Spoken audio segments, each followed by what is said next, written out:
These vivid, long-lasting memories are formed in response to significant, often traumatic events, and they can have a profound impact on our thoughts, emotions, and behaviors. To start, let's define what flashbulb memories are in everyday language. Imagine you're experiencing a life-changing event, like a natural disaster or a major accident. The details of that event, the sights, sounds, and smells, become etched in your memory with incredible clarity.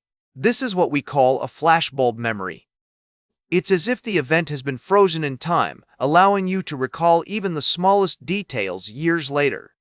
The concept of flashbulb memories emerged in the 1970s thanks to the work of psychologists Roger Brown and James Kulik.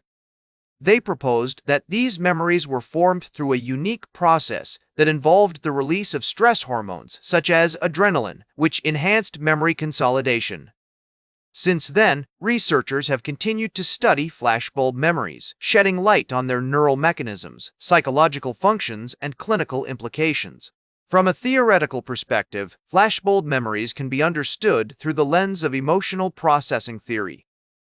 According to this framework, emotionally charged events are more likely to be encoded into long-term memory because they activate the amygdala, a brain region responsible for emotional arousal.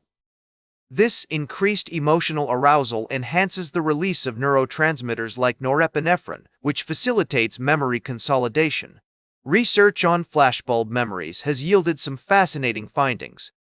For example, studies have shown that people who experience traumatic events are more likely to develop flashbulb memories, which can be both a blessing and a curse. On the one hand, these memories can serve as a coping mechanism, allowing individuals to process and make sense of their experiences.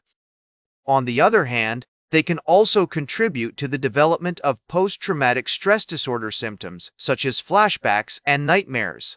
One classic study on flashbulb memories was conducted by psychologists Jennifer Tallarico and David Rubin in 2003.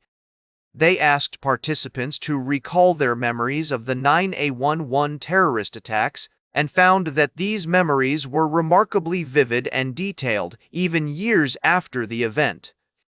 However, they also discovered that the accuracy of these memories could be influenced by suggestive questioning or social pressure, highlighting the importance of considering the context in which flashbulb memories are formed and retrieved. In terms of real-world applications, understanding flashbulb memories can have practical implications for eyewitness testimony, trauma treatment, and even everyday memory improvement.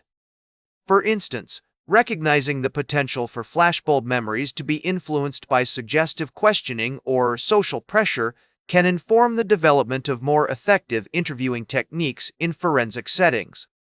Additionally, appreciating the role of emotional arousal in memory formation can help us develop strategies for managing stress and promoting more adaptive coping mechanisms. Therapeutically, understanding flashbulb memories can also inform the treatment of trauma-related disorders. Techniques like cognitive behavioral therapy or eye movement desensitization and reprocessing can help individuals process and reframe their traumatic memories, reducing the negative impact of flashbulb memories on daily life. As we conclude our exploration of flashbulb memories, I'd like to leave you with a thought-provoking insight. While these memories can be incredibly vivid and enduring, they are not immune to the distortions and biases that affect all human recollections. By acknowledging both the power and the limitations of flashbulb memories, we can cultivate a more nuanced understanding of our own experiences and those of others. That's all for today's Psych with Sigmund. Remember to like, share, and subscribe, and until next time, may your ego find balance between pleasure and reality.